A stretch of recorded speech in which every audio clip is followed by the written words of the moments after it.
أعوذ بالله من الشيطان الرجيم. بسم الله الرحمن الرحيم. الحمد لله رب العالمين.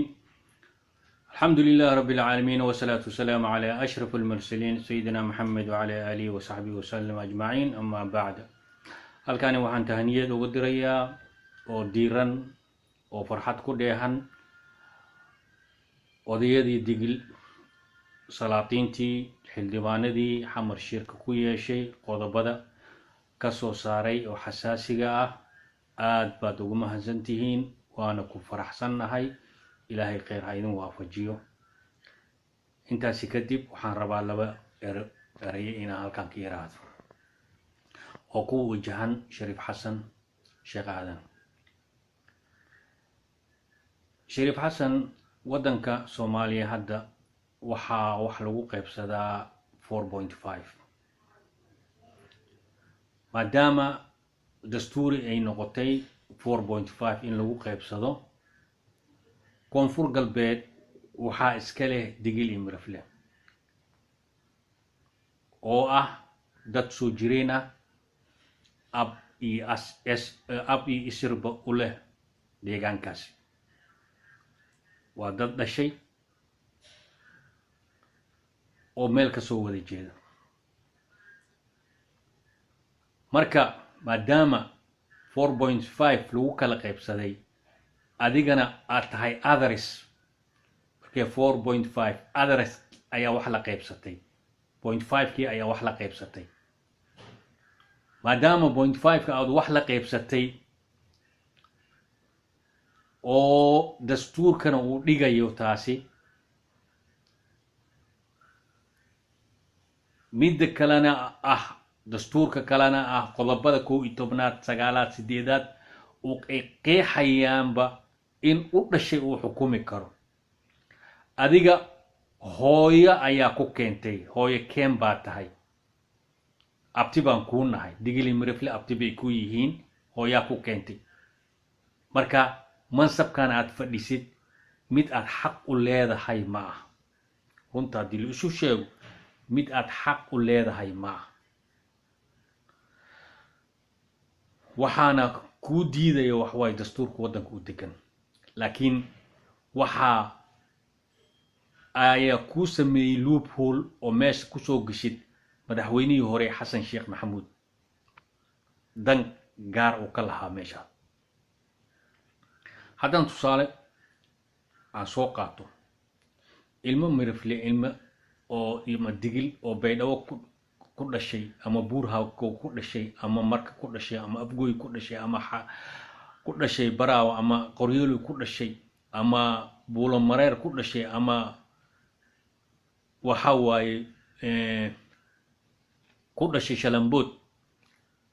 had oo hooyadoodii ay yihiin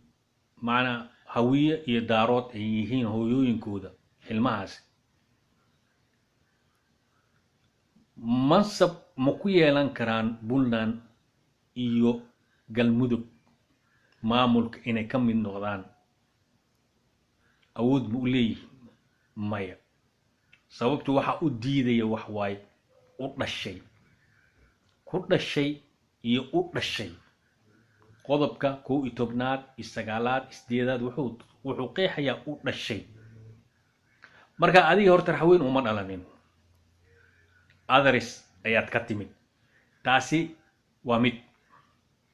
waa lagu qaldamay in mansabka lagu siiyo. midda labaad oo dastuur baabi'in dictatornimo oo dastuurkii lagu tuntay sharciga wadanka u yaal lagu tuntay oo midda ugu xun waa middan hadda aan soo wado. odaya dhaqameeda soo aruurisay, oday dhaqameedkaasna lama yaqaan inay raxweyn yihiin, digli imrifle inay in kala lama hub ka soo qaad waaba yihiin. odayada yaa i doortaa tiri. odaya dhaqameedku waxay doortaan xildhibaanada kadib baarlamaanka ay galaan. markay baarlamaanka ay galaan kadib madaxweyne ay doortaan. madaxweynihii waxaa la hor keenaa haddana baarlamaanka kalsoonida la siiyaa. kalsoonida marka la siiyo markaasuu noqdaa mid sharciyeysan. intaasi ma aadan soo marin, hal oo talaabo macnaa jaranjaradaasi ma aadan soo marin. maadaama aadan soo marin waxaa tahay mid khayr sharci ah oo meeshaasi xoog ku haysta barlamaan naguma horgeynin okay odayadiiyaa ku doorteen barlamaankiina odayadaa doorteen markaa waxaa tahay nin xildhibaan oo barlamaan ka tirsanaa tahay nin xildhibaano barlamaan ka tirsanaa tahay laakiin madaxweyne ma ay tani waxa waaye golaha oo guddiga sare ee dastuurka oo ummadda Soomaaliyeed ayaan u gudbinaynaa arrintan anaga 3 sano iyo xoogaa ayaadna baabi'isay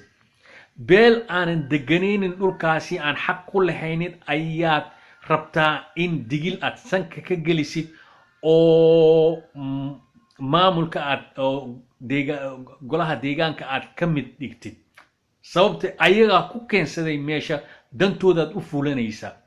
laakiin kaama yeelayno nin gurigiisa mar haddii la soo galo gurigiisa la soo galo oo in la boobo la rabo wuu iska celinayaa gacmaha laaban mayno waxaan leeyahay ummadda raxaweyn meel kasta aad joogtaan inaad u istaagtaan sababta ninkaani khayr sharci meesha ku jooga khayr sharci ku jooga waxa waaye barlamaankii ma doorana asaga lama horkeenin kalsooni lama siinin wuxuu leeyahay ani odaya ay doorteen oday dhaqmeed deeydaan meeshaasi madaxweyne ma jiro asaga waa xildhibaan waaye marka waxaan leeyahay hataa wax waa xildhibaan ma noqon kara sababta waxa waa uma dhalan meesha asaga hooyadiisa u dhalatay laakiin asaga uma dhalan marka waxaan leeyahay dad yahow wixii jooga Soomaaliya xildhibaanada ku jiro mirifle iyo digil iyo mirifle ku jiro federaalka waxaan uga digayaa inay arrintaani u gudbiyaan golaha dastuurka oo waddanka leeyahay in la hordhiga arrintaasi baarlamaanka koonfur galbeed wax gudoomiyaha baarlamaanka cabdiqaadir shariif sheekhuna in aad u yeertid odayada mirifle aad la hadashid ninkaani in ayaga ay keensadeen meeshii in kale sababto uma dhalanin laakiin hooyadooda hooyo keento waay ninkan hooyo keento waay suldaankii miriflaan ka rabnaa inuu caddeeyo iyo suldaankii leysaanaan rabnaa oo abtiga inuu caddeeyo ninkani shariif xasan waa nin aan macnaha xaq u lahayn inuu koonfur galbeed ka noqdo madaxweyne taasina waxaa caddaynaya sababihii aan hore u soo sheegay waxaana dastuurkiyaa lagu tuntay adduunkaana waxaa waaye qawaaniinaa jirta ilaahay qawaaniinuu usoo dejiyey dadkana waxay samaysteen qawaaniinta hadda annaga gacanteena ku samaysanay ayaan ku dhaqmi haynaa taasna marnaba inaan ku tumanno ma ah haddaan sharciga laga dambayninna waxwa adduunya waa isku qasmaysaa sharciga wax ka sarreeya ma laha ilaahay moogiye ibni aadanka ma ka sarreeyaan sharci shariifkana sharciga ma ka sarreeyo markay qaladuu ku joogaa meesha qaladkana waa in la saxaa ummadda birifle iyo digil waa inay saxaan qaladkaas qaasatan digil waa inuu istaagta xuquuqdiin ninkani meesha wuxuu u jooga ciidamadii digil ay lahayd 600 bay dhow ku hayaan ma ogolo inuu keeno gobolkan shabeellada hoose sababtu waxa way waa laga hor yimid waana loo sheegay inuusan keenin amarka wuxuu ka qaataa beesha oo shabeellada hoose haysata ayuu amar ka qaataa ninkan waad u jeedin wasiirka qorsheynta nin digila lahaan lahaa nin oo miriflaha ku fadhin lahaa meesha wuu keenay xooguu ku keenay barlamaankiina kama hadlin waxyaabahaas kale lama qaadan karo waa in la istaagaa lala dagaalamaa ninkan sharciyan ku haysanaa sharcigaasna toos waa inuu dowladda federaalka loo geeyaa madaxweynaha federaalka maxamed cabdullaahi farmaajo iyo ra'iisul wasaaraha xasan khayre kolley waa dhegaysanaysiin please waxaan rabnaa waxa waaye in aad arrintaas wax ka qabataan golaha dastuurka oo Soomaaliya gudoomiyaha golaha dastuurka gudoomiye ku-xigeenka maxkamadda sare ودقيسانيسين أرنتان وإن وحلا قبتا نينكاني غير الشرعي واي ماشي وكو جوجو شرعي ما أهان وحصو دورتي مالها برلمانك مصو دورانين برلمانك لما هركينين برلمانك كلسونين موسن سينين انتاس دن وحواي وحكو جوجا warka ma ku sii dheeraanaya intaasaan ku dhamaynaya waxaan idinka rabaa cadaalad waddankaasi haddii la rabo in uu tooso cadaalad in lagu dhaqmo ninkaani cadaaladda la marsiiyo meeshaasi xaq uma laha inuu fadhiyo wuxuu ka soo galay